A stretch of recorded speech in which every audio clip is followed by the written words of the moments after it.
and thank the Oliver Center who has provided Raymond to videotape this. And so this will be on a link that you can review this information and not have to take notes. So we have this one, and we have past Lunch Bunch presentations available, thanks to the Oliver Center. Thank you so much for being here and helping us. Thanks, Trish, for inviting me. Thank you all.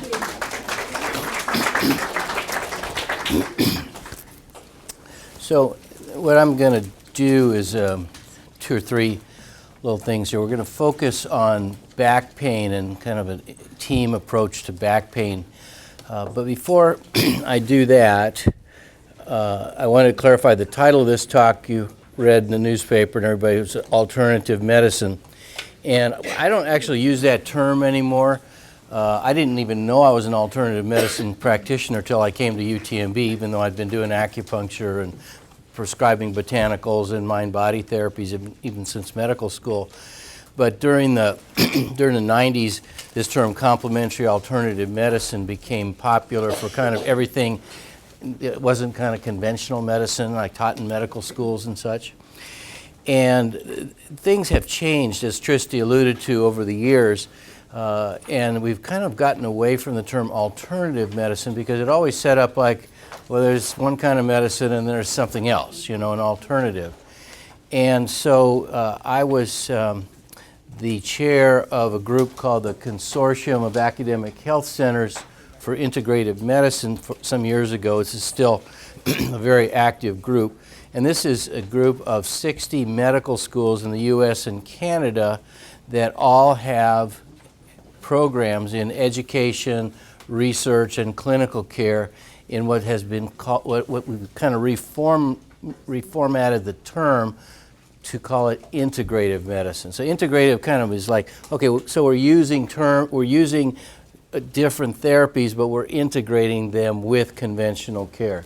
So the definition, and I'm just leave it up here, it reaffirms the importance of the relationship between the practitioner and patient. Now that's very important, isn't it? Like you trust your physician, your nurse, your chiropractor, your other healthcare provider, because they're helping you decide things that are very important to you. But that decision isn't unilateral, it's bicameral. You and he or she discuss out of a range of options what are the things that you... So the next part is focusing on the whole person. And what is the whole person? Well, you think when you go to a physician, they're going to take care of your physical body, but really, a lot of times people are aching in their spirit, or they have mental or emotional stress. So this is part of good medicine, not just something alternative as far as focusing on the whole person. Informed by evidence, I kind of coined that phrase because some of these therapies are not proven by kind of highest level of evidence that we would expect for conventional medical drugs and techniques and therapies, although really only about 30% of conventional medicine therapies are actually proven to the highest standard by evidence-based standards. But lots of evidence is there for the integrative medicine type of practices. And then we say we make use of all appropriate therapeutic approaches, providers, and disciplines to achieve optimal health and healing. So it's a team sport. We bring in the chiropractor, the massage therapist, the acupuncturist, the nutritionist, the mind-body worker, the massage therapist. All of these people are part of our team. So that's integrative medicine. So I want to just show you a couple of things. I gave you some handouts. That one is this with the little orange thing. This is the Integrative Oncology Patient Questionnaire. So on Tuesday afternoons, I come up here to Victory Lakes. My practice is in Galveston, but the oncology department decided we needed to develop a program in integrative oncology. I'm not a cancer specialist. I don't do chemotherapy and radiation, that kind of thing. But what we're trying to do is work with cancer patients and cancer survivors to optimize their quality of life, to reduce their symptoms, to improve their chances of survival, reduce the risk of recurrence. And that turns out to be some very simple things. The same thing that we find actually prevent cancer in the first place helps sustain survivorship. So if you look at this other page here is called the Integrative Oncology Prescription. These are kinds of things that we come up with. The ACS, on the second page, guidelines for nutrition and physical activity for cancer prevention and survivorship. Maintaining a healthy weight, adopting a physically active lifestyle, consuming a healthy diet, reducing or limiting consumption of alcohol, tobacco, etc. And it turns out that stress management is very, very critical in this space. And so many patients are stressed out because of cancer, and they've had serious treatments, they've been ill for a long time, they're worried about their cancer recurring. And we know that this kind of worry actually raises your body's proneness to cancer actually recurring. They found, for example, they implanted little breast cancer tumors in rats, and the rats that they stressed had a higher level of something called norepinephrine, which is one of the adrenaline hormones. And that the tumor didn't grow any faster, but it spread to other places. So we know that reducing stress reduces the risk of cancer recurring. And so this is just one of many tools that we use. This is a really nice book, the Relaxation and Stress Reduction Workbook. And it's got lots of chapters on different kinds of stress. So any of you that are under stress, that's really a great resource. It's about $20. It's actually written by the publisher of this book, which I wrote, called the Healthy Gut Workbook.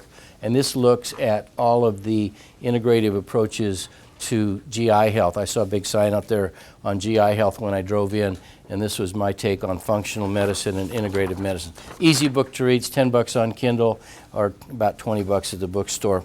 So those are a couple of other resources that I wanted to share with you.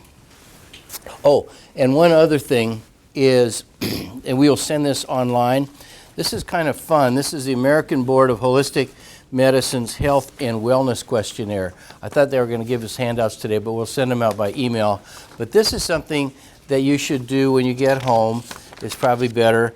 And it goes through body, mind, and spirit. And you kind of rate yourself on about 75 items on a scale of 0 to 5. And what you'll end up is deciding if you're surviving, barely, or thriving. And there's a scale in between poor health, average health, fair health, good health, excellent health. So you may find, for example, that physically your score is low, or maybe emotionally it's very low, or spiritually you're very good. And so you kind of look at that and say, well, what is it that's out of balance in my life? Is it mind? Is it body? Is it spirit? Is it all of them? You know, I'm barely surviving. And if I'm out of balance and not doing certain practices, are some of those things ones that I feel like I want to change now, that I am empowered to believe I can do, have the energy to do it, or I feel it's important? And don't try and do everything at once. Sometimes just one change is good. I mean, usually one change is the best, because we try to do too many things and nothing actually happens. So this goes through relationships and emotional issues and spirituality and physical health. So I encourage you to take that. I give this to my patients who come for the oncology program, and also new patients for integrative consultations. So I'm going to just take a quick break from there. Any questions so far about anything I've said? Or let me move on to back pain. How many of you had back pain? I'm going to guess pretty much everybody's going to raise their hand. Somebody, you've all had acute back pain, and some of you have chronic back pain. And just because it is so prevalent and because it is so present in our society, we all have to kind of come up with ways of managing pain.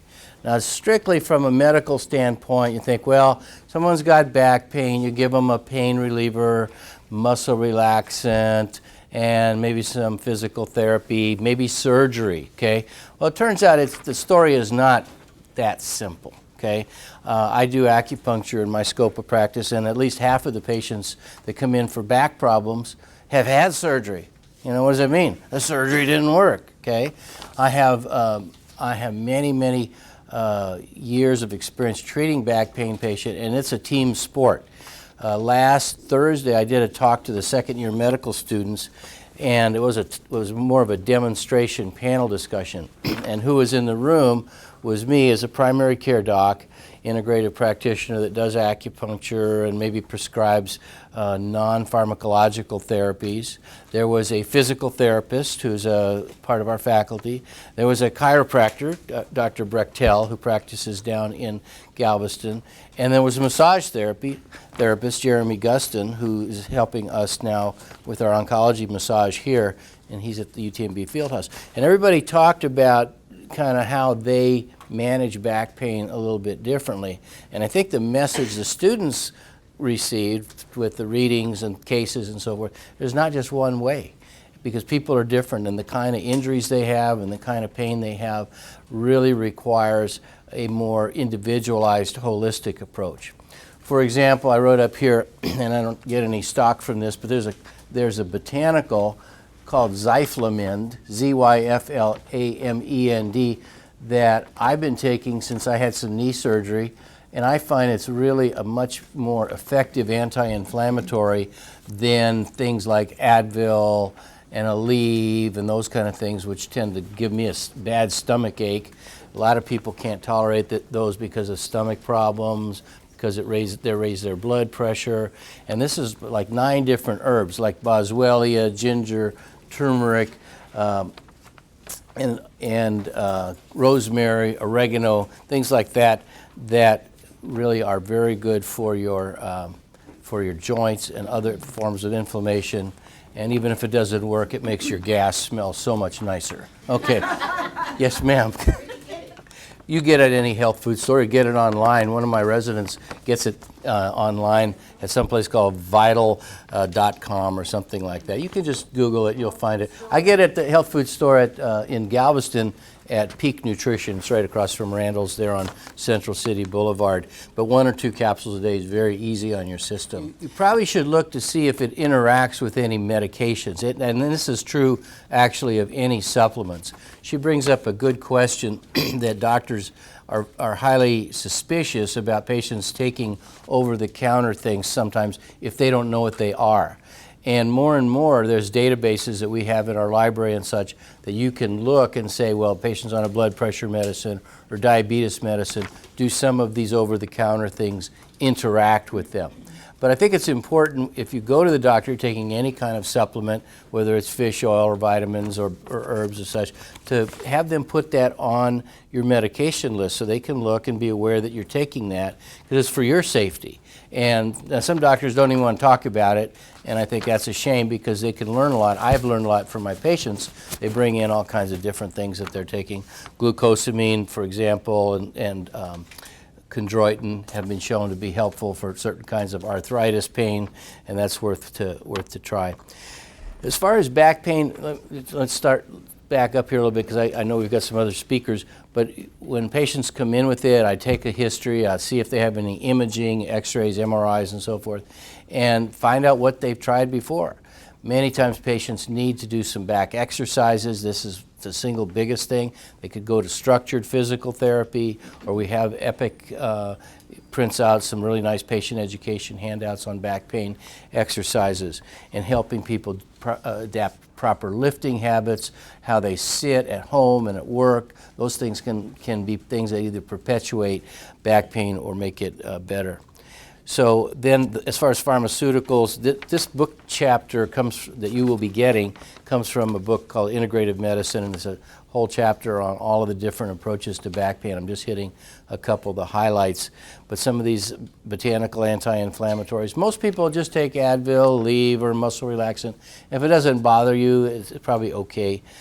There are certain kinds of movement therapies that I like besides regular exercises.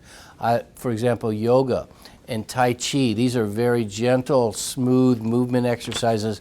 They're relaxing. When you're in pain, you tend to be tense, so doing things that mentally relax you, like this relaxation book, or movement therapies that help keep you active and physical.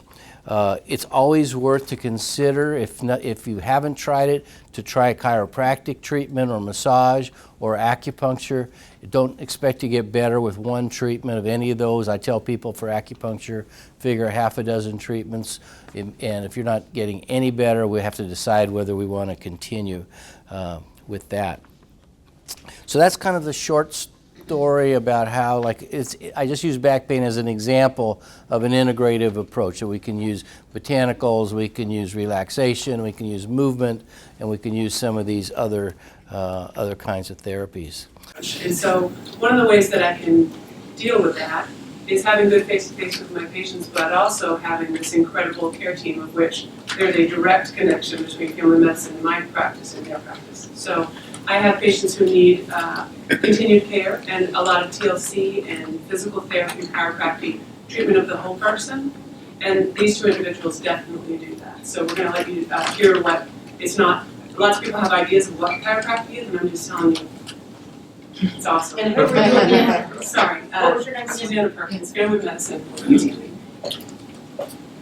Welcome. Good to see you. My name is Max Vijay. I practice in Dickinson, Texas, right off 517. I've been practicing for about 12 years. We do quite a few of these talks throughout the year. I also go speak at the chiropractic school to kind of let the aspiring chiropractors kind of get a gist of what our practice is about and how it's going to be once they get out and practice. Going into chiropractic, we offer a number of different type of treatments. Also, let me kind of, we're basically, how I practice, I'm a neuromusculoskeletal specialist, meaning that if there's issues with the nerves, the muscles, the joints, the bones, that's primarily what I treat. In my office, we treat more biomechanic issues. For example, we get misaligned, or we're having pains or aches, and a lot of times that's from things being out of position, out of shape. That's what we focus on, getting those back to normal. Kind of like your car. Sometimes your car is pulling to the right or to the left. If you don't get it realigned, it's just a matter of time before the brake pads and the tires wear out.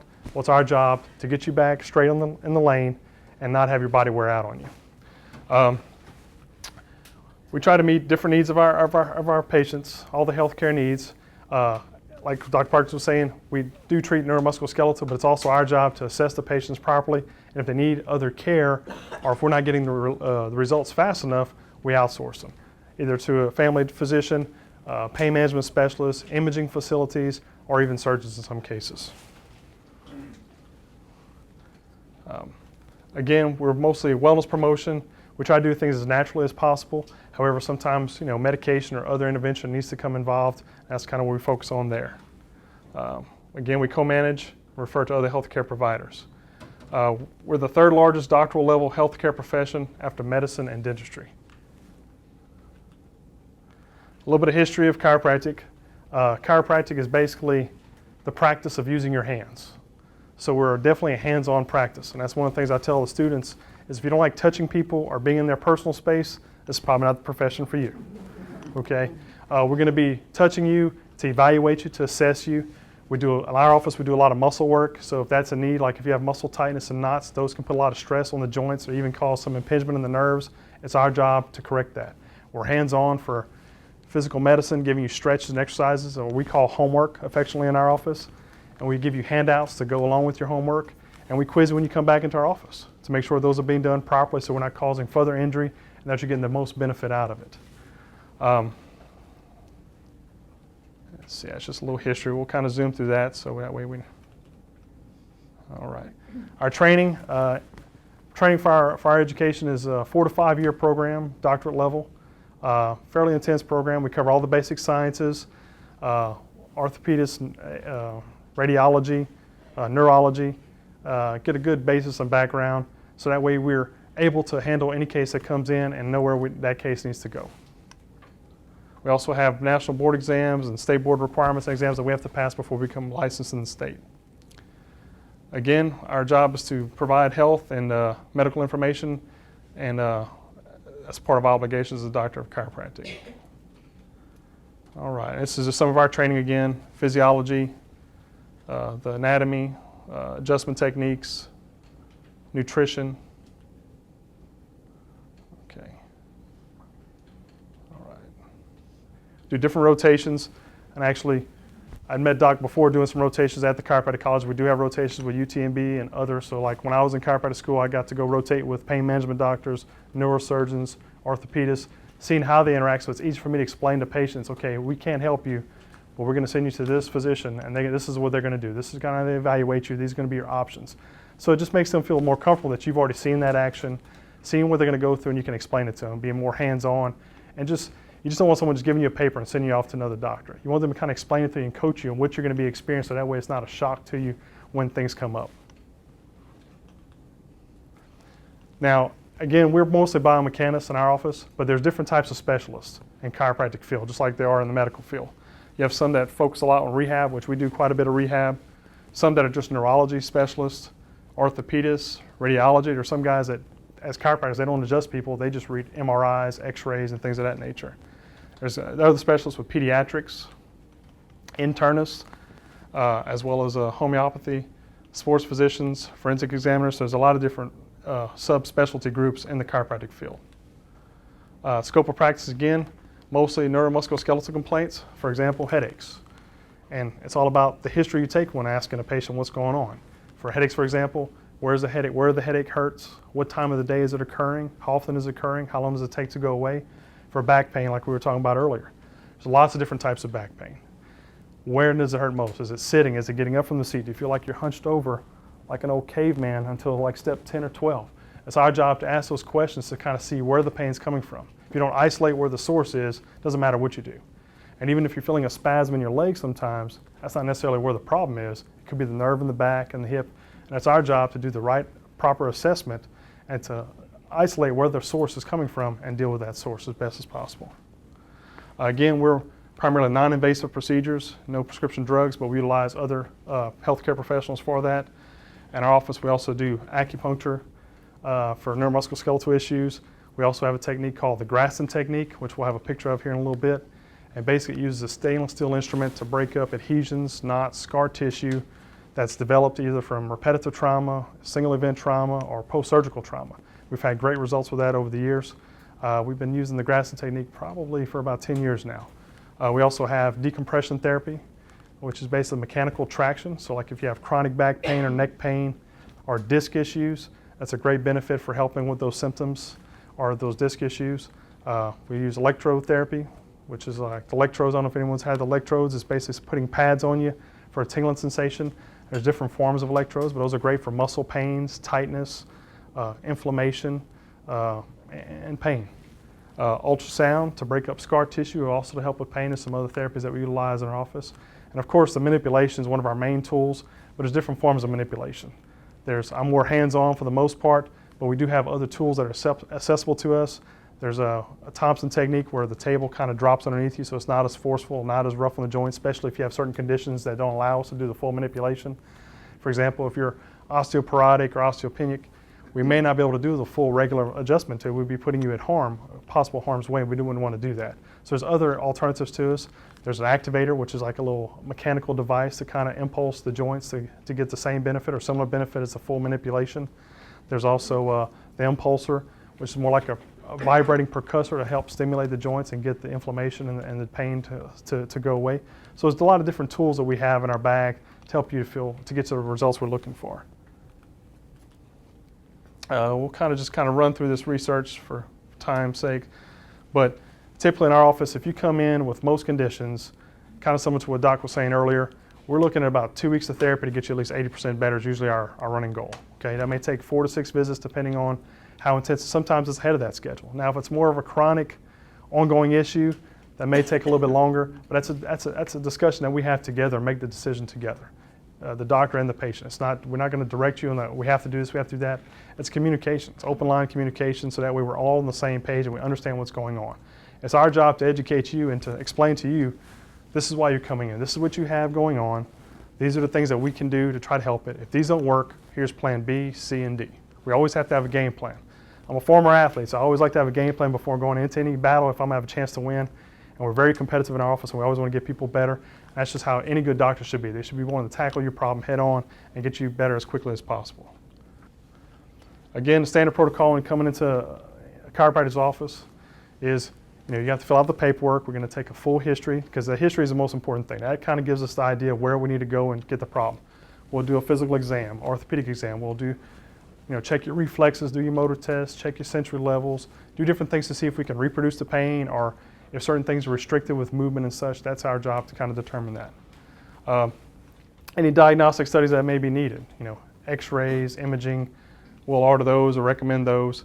It's rare that the MRI will be right off the bat. That'd be more like after trying a bout of treatment in most cases, but there are some exceptions to the rule.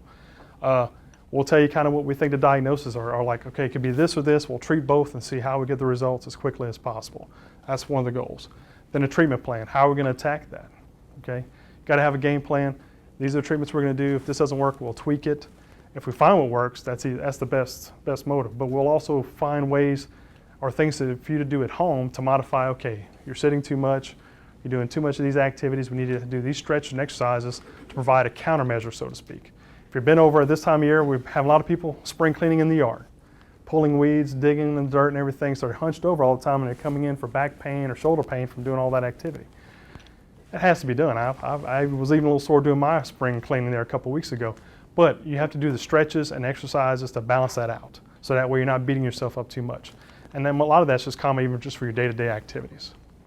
Again, we have the different modalities like we were talking about with the ultrasound, STEM, the Graston Technique, different modification techniques like for your posture. I'm not perfect by my posture by any means, but posture or repetitive posture of how we sleep and how we sit beats us up quite a bit. And we need to try to modify that as we go to minimize the just chronic muscle tension you have in your neck and your shoulders and your lower back. You shouldn't sit for more than about 30 minutes a session. Got to make yourself get up, especially at work. In this area that we're here, we see a lot of people just have sedentary jobs. They're at the computer, in the cubicle all day long or in meetings all day long. You got to get up or you're going to beat yourself up way too much. This is the Graston Technique, or one of the small tools. Patient was having some hand issues, diagnosed with carpal tunnel, but we were able to get some good relief by just stripping out some of the musculature in the hands and the forearms to get those muscles lengthened back. Then we started working on the strength. She was very, good, strong. Well, the grip was getting bad, but the problem with hand injuries or a lot of wrist and hand injuries that we see in the office, everything you do all day long with your hands is always upon clenching. You never have resistance upon opening. So we have to balance that out. We have to strip out the muscles that are too tight and then strengthen the muscles that are too weak. And that's our job, is to give you those tools so you can take care of yourself so you don't have the same problem going on forever and ever. We teach you how to manage it. Now, following through that management is always kind of a challenge. We'll give patients exercise, they're doing great, and then we'll see them again in a few months sometimes, and the first question I ask you, have you been doing your exercises? And then I'll lose eye contact, head goes down, we'll look around, well, not really. I was doing good until, life gets in the way, something comes up and you get out of that routine. So it's our job to kind of help remind you with those activities. What I usually tell people is just make it part of your habit. The handouts we give you, tape to your mirror in your bathroom, tape it on the fridge, or put a magnet. That way it's always reminding you and you're always seeing it, because things come up when we do forget. And I'm not perfect by any means. I get out of my routine on occasion as well, but the thing is you got to dive back in. Algorithms, there's just different treatment protocols we have for whatever cases we see, and we just try to stick to those as quickly as possible. A lot of the textbooks, though, however, kind of, I think, extend care a little too long, so we try to be a little more proactive. We try to get moving in the right direction a little more quickly and seeing significant progress at a steady rate, or I get a little irritated. Not at you, but just at us not making progress. That's how any doctor that you come into treatment with should be taking the pride in their work with you. All right, conclusion, again, we're a non-invasive healthcare. Patients seeing both, in our office seeing both MDs and DCs. We're working together collaboratively to get you where we need to be. We have a good referral network. Dr. Perkins is one of them, great doctor.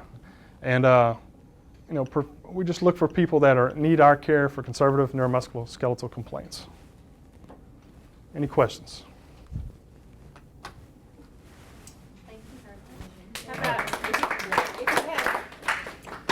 For treatment, if these two fingers go to sleep at night, yes, can you treat that? Typically. We have to isolate. That could be coming from a couple different areas. So it'll be with the exam, we'd be able to determine where that impingement or irritation is coming from and try to find that source. Now again, kind of going back to what we said, it also depends on how long it's been going. If it's not constant, usually we have better results. If it's a constant problem that's ongoing for years, that can be permanent damage in some cases. But if it's coming and going, we got to work on your sleeping posture, give you some stretch and exercises to do a better job taking care of yourself throughout the day, and those tools usually help that problem. Now what we can also help with, though, is what other compensatory issues are you having with that numbness? Is it affecting how you're moving, affecting your gait? Do you have other muscle and joints that are aching because things aren't feeling right? That's when we'd probably kind of manage that to try to keep you not going any further in the hole or causing other complications due to that original issue. Well, wonderful. Well, we have one more speaker. We're so privileged to have you, Chris, here today. And Chris is going to talk about the Alexander Technique. And she'll tell you all about that, but she's been working with that since, is it 2000? Yeah. Since 2000, certified in doing the Alexander Technique, has worked around the area in multiple organizations and also with dance companies. So thank you so much for being here. I'm Chris Lidval, and I'm a teacher of the Alexander Technique. Notice that I said I'm a teacher because the Alexander Technique is not a medical model. It's an educational model. And it was developed by F.M. Alexander around the turn of the century, around 1900. And he was an Australian actor. He lost his voice while he was performing, and they couldn't find anything wrong with him at the time in the medical profession, and they just told him to rest his voice, and which he did, and then it came back, and then he lost it as he was performing. So he decided there must be something he was doing to cause that problem.